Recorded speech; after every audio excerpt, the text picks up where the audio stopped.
Bienvenue à toi qui m'écoutes. J'espère que tu vas bien. Apprécie bien ce bon petit feu de bois au doux son crépitant de ses flammes réconfortantes. Car celles qui suivent nous entraînent tout droit aux portes d'Hadès.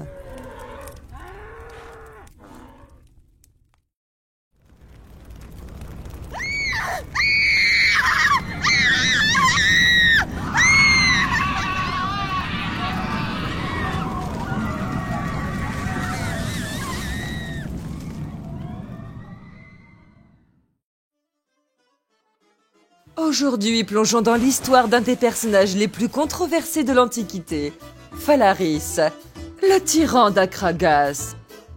Aujourd'hui, Agrigento en Sicile. Connu pour sa cruauté légendaire et son invention macabre, la légende de Phalaris continue de fasciner et de terrifier. C'est vers le début du VIe siècle avant notre ère, en Astipalais, où était honoré Apollon, que Phalaris vit le jour. Son père, Lesdamente, qui appartenait probablement à une classe sociale élevée, lui transmit une éducation soignée et des enseignements qui suscitaient l'admiration de tous ses maîtres. C'était un enfant particulier, qu'aujourd'hui nous pourrions qualifier de surdoué. Il était toujours en avance sur ses camarades, qu'il trouvait trop enfantins. Bien qu'il était encore jeune, il s'intéressait à la philosophie. Il arrivait même à surprendre ses maîtres selon les questions qu'il pouvait leur poser. Il continuera son apprentissage en s'intéressant aux secrets de la nature et de sa création. Ses maîtres ne pouvaient s'empêcher de penser qu'il avait l'étoffe d'un grand homme. Après la mort de son père, il hérite d'un nom honorable, mais sans richesse, ce qui le poussera à s'élever par ses propres moyens. C'est un jeune homme ambitieux qui aspire à de hautes fonctions. Il débutera donc par des emplois militaires modestes, supportant difficilement de devoir obéir alors qu'il se sent destiné à commander. Sa bravoure et sa prudence lors des batailles lui valent rapidement la reconnaissance de ses supérieurs et la gloire du triomphe. Phalaris a régné sur Akragas, une cité grecque prospère en Sicile, entre 570 et 554 avant notre ère. Il se donna tout entier à la connaissance de toutes les affaires publiques. Il chercha à s'entourer de personnes loyales, dont parmi eux, des chefs de la noblesse et les premiers de la classe du peuple. Il transforma la ville en centre économique et culturel prospère. Et il mit un point d'honneur à encourager le développement des arts et des sciences, récompensant ceux qui excellaient dans ces domaines.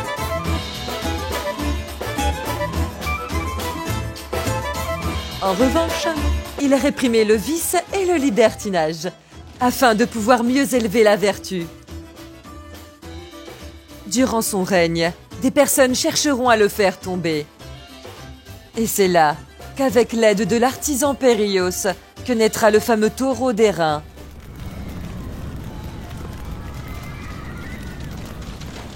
Car selon Phalaris, la clémence rend insolents les gens, et la sévérité les révolte, et les pousse à se soulever.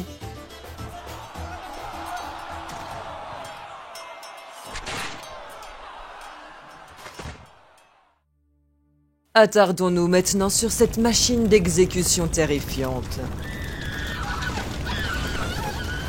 Le taureau d'airain était entièrement fait de bronze ou de laiton. Et sa forme était de grandeur nature. C'est bien plus pratique pour faire cuire des hommes encore vivants. Oui. La victime était enfermée vivante à l'intérieur. Ensuite, un feu était allumé en dessous pour faire chauffer la bête. La chaleur transformait l'intérieur en une chambre de torture mortelle. Son concepteur avait pensé à tout. Concernant le système sonore, cet objet de torture était conçu de manière à transformer les cris de la victime en sons ressemblant au mugissement d'un taureau. Cela se faisait par un ingénieux système acoustique intégré dans le dispositif. La légende raconte que Phalaris aurait testé son invention directement sur son propre créateur. Plus tard, vers 554 avant notre ère, des révoltes populaires auront lieu. Télémakhos, un rival de Phalaris, jouera un rôle important causant sa chute. Les gens n'en peuvent plus de son régime tyrannique. Des récits prétendent que Phalaris aurait été exécuté dans son propre appareil de torture.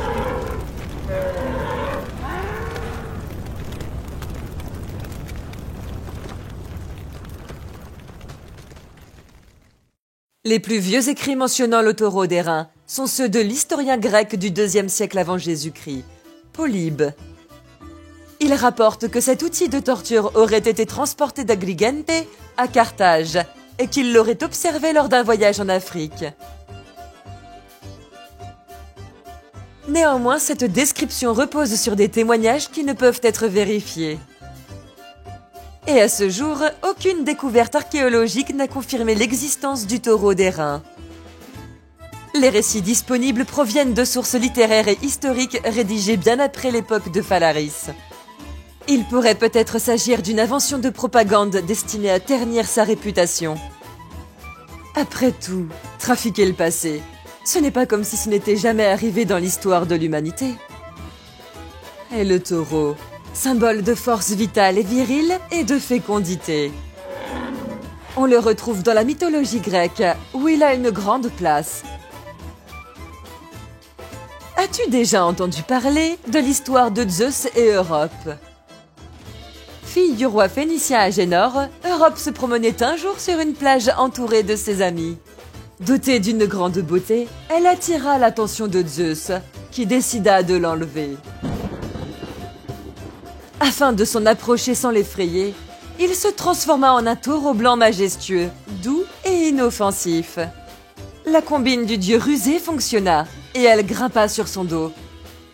À cet instant, Zeus s'élança et plongea dans la mer, emportant la belle sur l'île de Crète. Il lui révélera sa véritable identité et la comblera d'honneur. De leur union naîtra 3 fils, dont Minos, futur roi légendaire de Crète. Continuons maintenant sur Minos. Pour prouver qu'il avait le soutien des dieux en tant que roi, il demandera à Poséidon de lui envoyer un taureau sacré depuis la mer, pour qu'il le sacrifie. Mais subjugué par la beauté de l'animal, il refusa d'effectuer le sacrifice. Furieux, Poséidon le punit en rendant le taureau fou et provoquant la passion de son épouse Pasiphae pour l'animal. C'est de cette union improbable que naîtra le Minotaure. Afin de contenir cette créature, Minos ordonna à l'architecte Dédale de construire le célèbre labyrinthe pour l'y enfermer. Tous les 9 ans, un tribut de 7 jeunes filles et 7 jeunes hommes d'Athènes lui sont envoyés. C'est à ce moment que Thésée rentre en scène. Fils du roi Égée, il se porte volontaire pour tuer le Minotaure. Avec l'aide d'Ariane, la fille du roi Minos, qui lui donne un fil magique pour retrouver son chemin dans le labyrinthe, il parviendra à accomplir la tâche qu'il était venu effectuer. En attendant, le taureau de Poséidon ne s'arrête pas pour autant à ravager la Crète, arrachant les plantations dans les champs et renversant les murs des vergers. Pour cette bête, c'est Héraclès, soit Hercule, mi-homme mi-dieu, qui apportera son aide à Minos afin de se débarrasser de l'animal. Il capturera le taureau à main nue, bien que celui-ci soufflait des flammes par son museau et possédait une force incroyable. Hercule ne tua pas le taureau. Il le chargea sur ses épaules et l'amena au roi Eurysthée en Grèce. Mais le taureau n'arrêta pas ses méfaits et tueries pour autant. Après avoir tué son fils, Thésée tuera également le père du Minotaure. Il le sacrifia en l'honneur d'Athéna ou Apollon, à Athènes.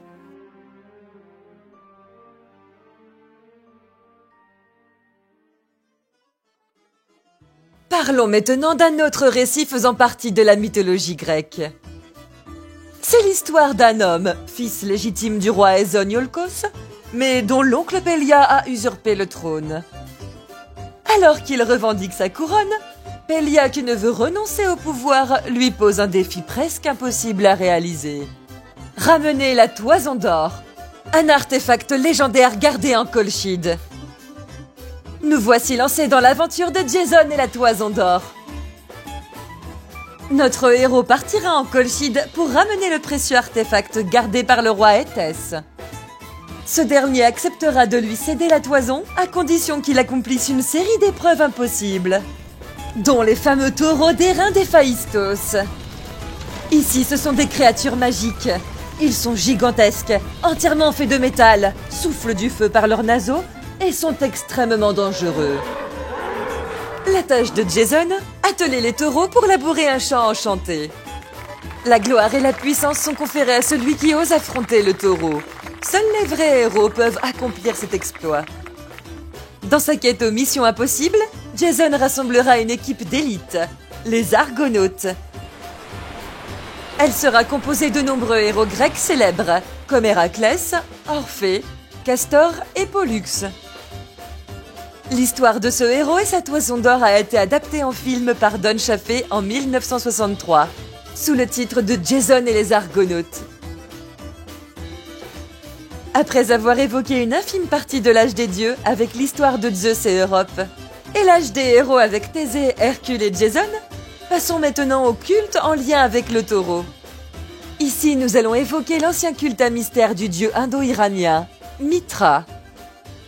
Dans la religion zoroastrienne de la Perse antique, Mitra était une divinité de la lumière, des contrats et de la vérité. C'était une figure majeure associée au dieu Ahura Mazda et jouait un rôle dans la protection de l'ordre cosmique.